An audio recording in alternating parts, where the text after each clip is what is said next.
Hello, you sexy people. So I'm getting her this mirror. Look at it. It's 15 dirhams. This is the only thing that I'm buying out of the whole sale.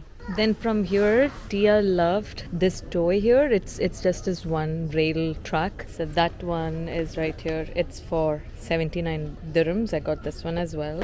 From here, she liked the easel, but I didn't get that. I got, these are all the tables and chairs that's available here. I got this one. That is the one I got. Isn't that enough? I got that one. These sets, okay.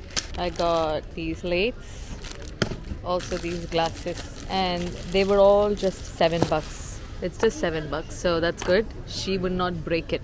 Okay, I see that this is 89. How come the bill shows 99? Let's go check it out. This is another shelf that I'm getting. So this is the Trofast one. This one with all of the storage boxes will come to 350 dirhams. So that's one I picked.